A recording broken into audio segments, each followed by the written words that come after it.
The news at 9 on North Mississippi CW4 starts now.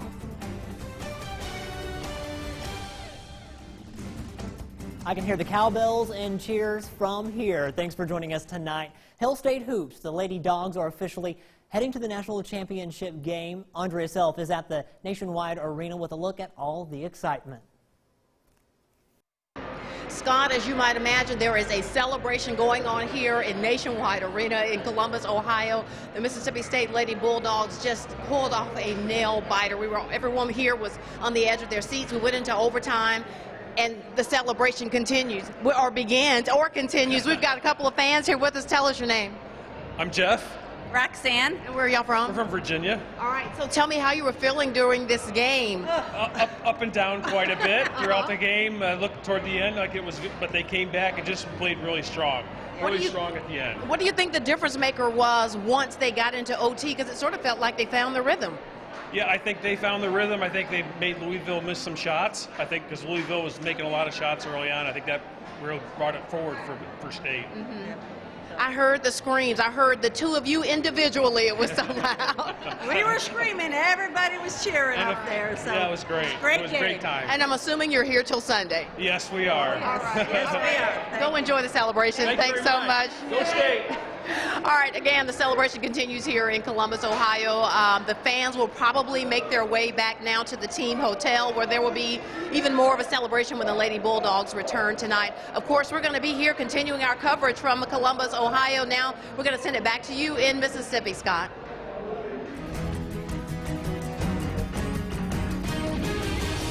Looks like fun for sure. Well, lawmakers back here at home could not come to an agreement on new infrastructure money this year. It's an issue that you may see direct impacts of because your local leaders say that will put their budget in an even tighter spot. With the session over and lawmakers away from the Capitol, the calls from citizens worried about roads and bridges are still ramping up at the local level. Courtney Jackson explains. We were sitting just waiting and thinking, okay, this is the year that it's going to happen. Crystal Springs Mayor Sally Garland says there were two options pending at the state capitol this year that would have brought in a new cash flow for infrastructure needs. It's sales tax, it's use tax. That's generated inside cities. We're not asking for any more than what we generate. And we're, like I said before, every mayor I know is a sales tax warrior. We're going after it. We're going to make you more. Early in the session, local leaders had asked that the sales tax diversion be increased from 18.5% to 20.5% as it was back in the 90s. Infrastructure issues impact every size city, but tightening the belt on a small city with a growing repair list is especially tough. $3 million budget, we have $7,240.50 in our street repair budget. That's what a small city has. Because of that, many of them have to seek out grants or partner with the county to get things done. It's the same story, but with an even smaller pot of money in D-Lo. Hopefully going to get together with the county and pave at least 2 streets in town with the money that we have in reserve. About 20 grand, but after that's gone, we're done until it builds back up, and it may take 15, 20 years for that to build up. Crumbling bridges are adding to the question marks of how they'll fund all the necessary needs. We're not talking 700 feet. I mean, you can't go very far without any extra money. Hoping that we can all get together and do something about it, because I sure don't want to go back to gravel roads. That was Courtney Jackson reporting. Leaders in the House and Senate say they'll continue to work on possible infrastructure solutions and go back to the drawing board next legislative session.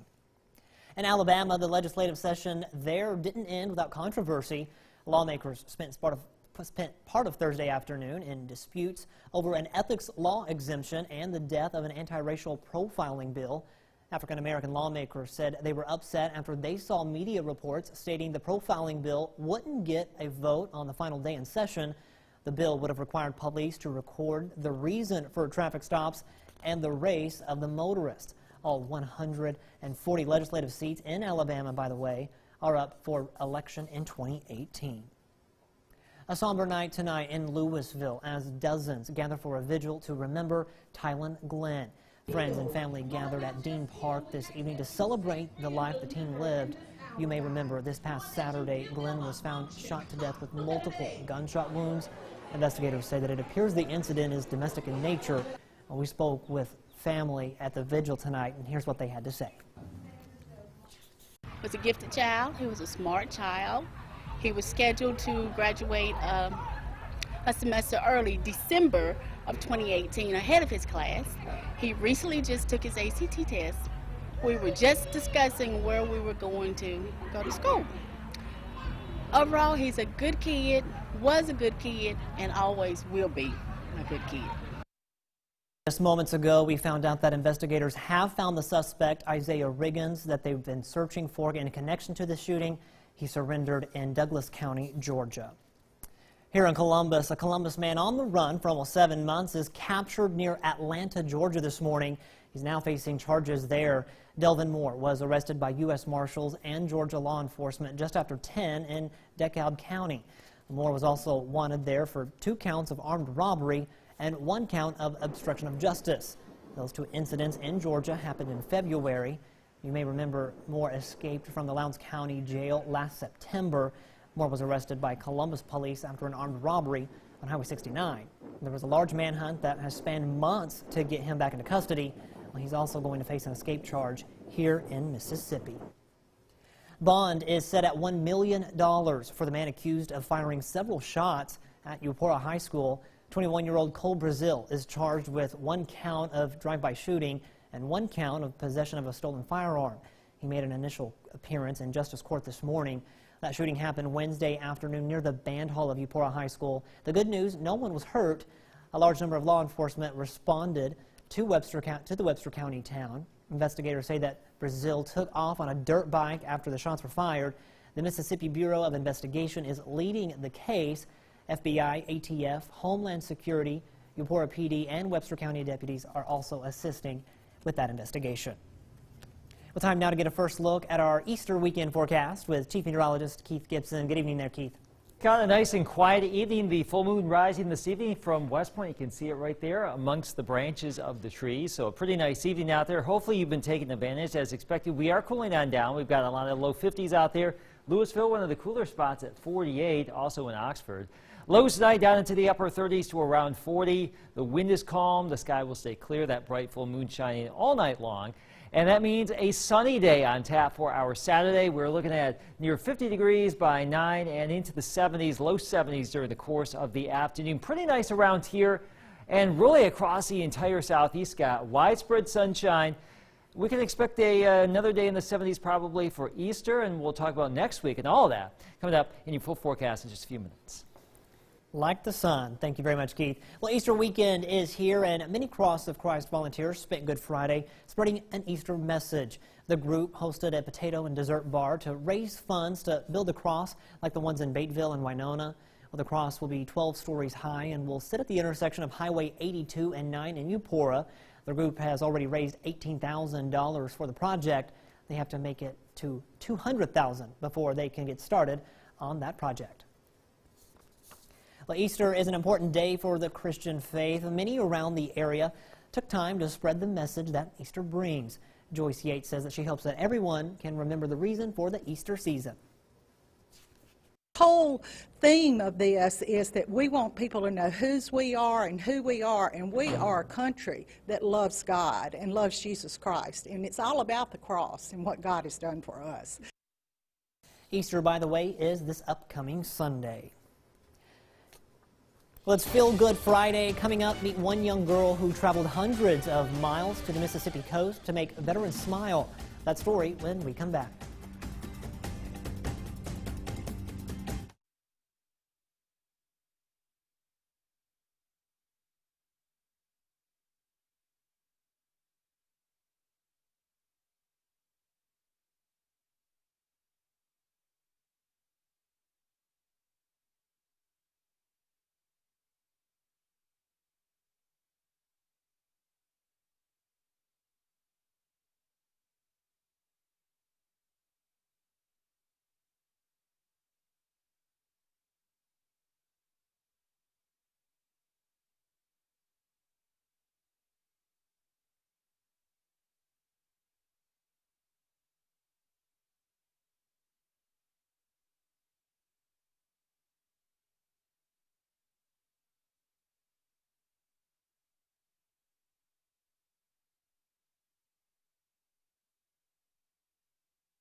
You're watching CW4 News at 9 with Scott Martin. Welcome back, everyone. 9-year-old Sawyer Hendrickson is from Michigan. She traveled down to the Gulf Coast during spring break, making veterans smile, bringing gifts to those of the Armed Forces Retirement Home in Gulfport. Jalen Morris from our sister station on the Gulf Coast caught up with her as she tries to make a difference, one smile at a time. Veterans at the Armed Forces Retirement Home carried on with their daily routines until they were surprised by a smile and flowers from Sawyer Hendrickson. I just think it's a good thing so we can remember if they served or if they're still serving. The 9-year-old started all of this back in 2016 when her brother joined the Marines. He is one of her heroes, so it's only fitting that all of the rocks that she gave out today has one word on it: hero. I started doing this because he joined the military so I could remember him, because I knew I wouldn't see him for a long time. Sawyer was just turning 7, so for 7 years being with your big brother, and then all of a sudden he's going to be traveling the world and you don't know when you're going to see him again. As she handed out her self-made gifts, veteran Anthony Langdon was amazed at her efforts. He gave Sawyer a military police challenge coin, showing his appreciation for all she has done. We need more people like her. Today, where the world is today, this is not the same America I grew up in. It's a different America. And I appreciate seeing somebody like her volunteering her time and helping us out. In 2017, Hendrickson volunteered 642 hours with her organization, Sawyer's Kids with a Cause. She is the youngest recipient of the Gold President's Volunteer Service Award in this country. I think it's a little overwhelming for her from the award perspective because she doesn't do it for the awards. She does it to express her gratitude. Sawyer will receive 2 more service awards this year as she continues to make a difference in the lives of veterans and active military. Make a difference one smile at a time.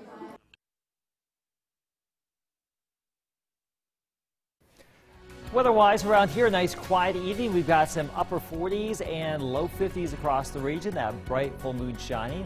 Your full forecast is next.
your first alert forecast with Chief Meteorologist Keith Gibson.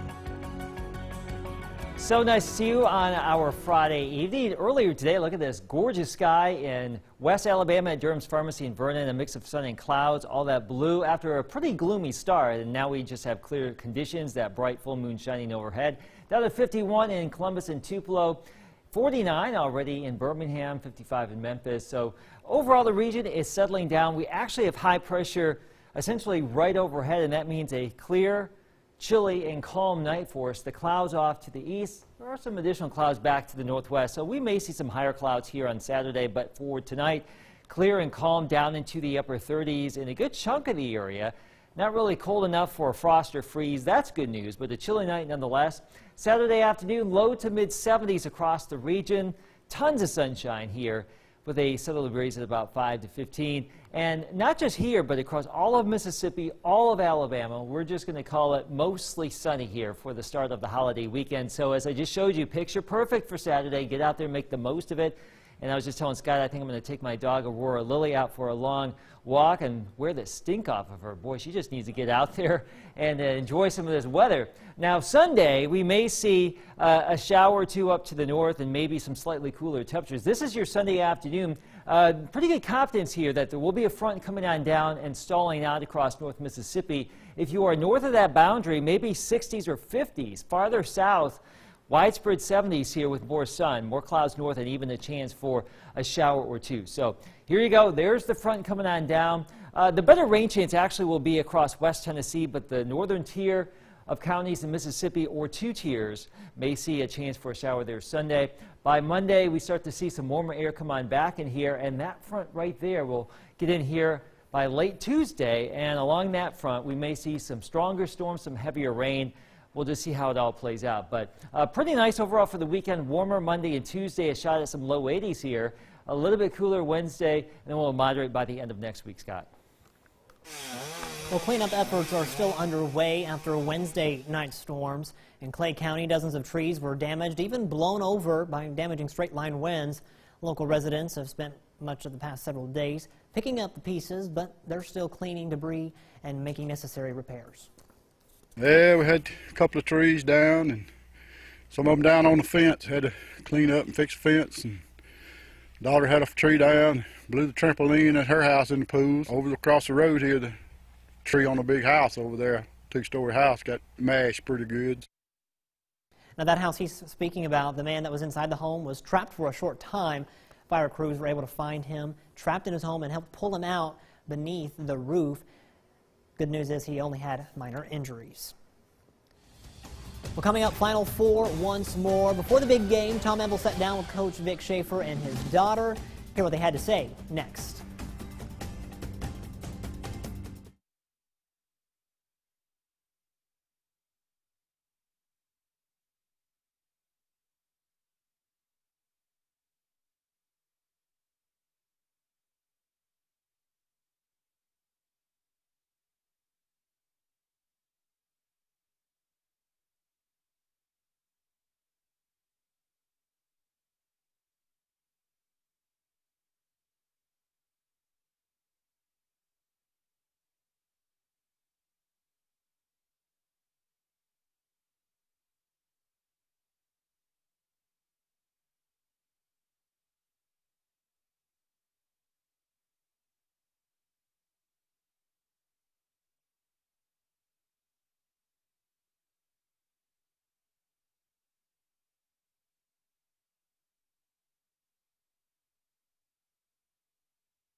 It's no secret now that the Mississippi Bulldogs are headed to the national championship. But before the big win, our Tom Abel sat down with the coach and his daughter. Here's what they had to say.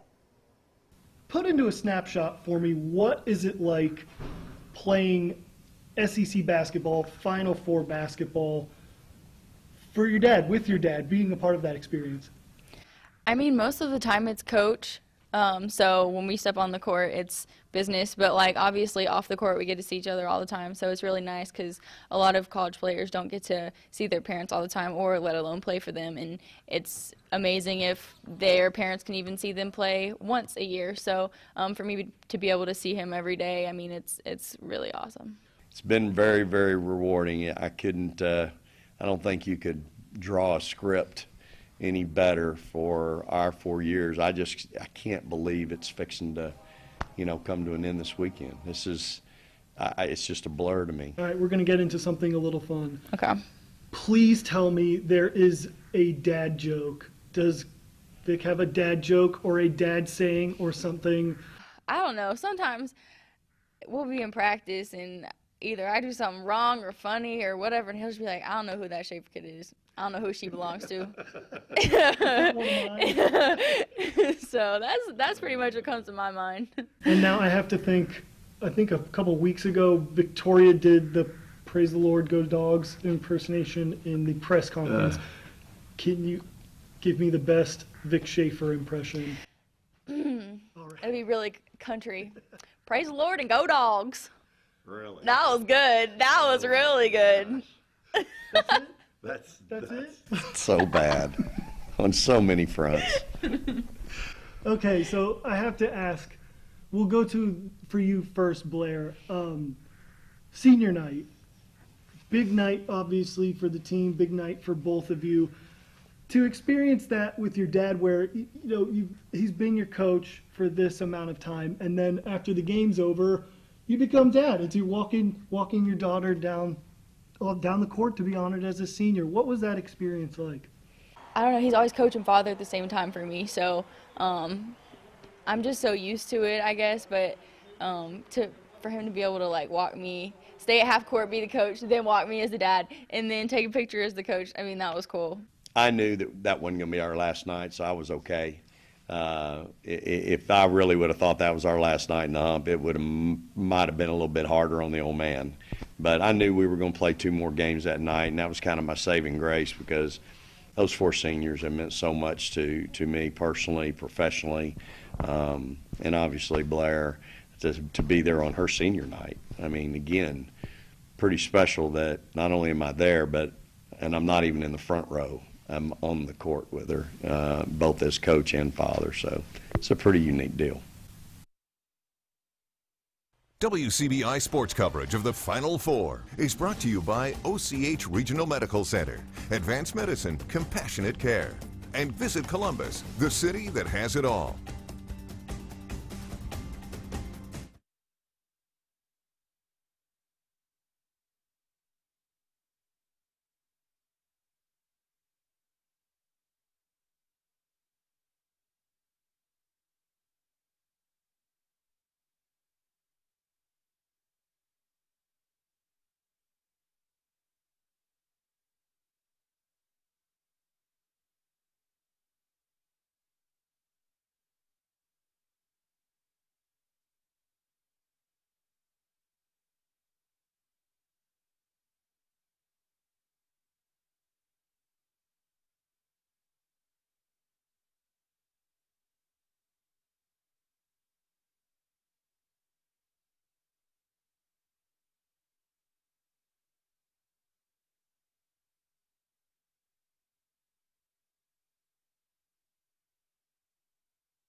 Thanks for watching. Have a good weekend.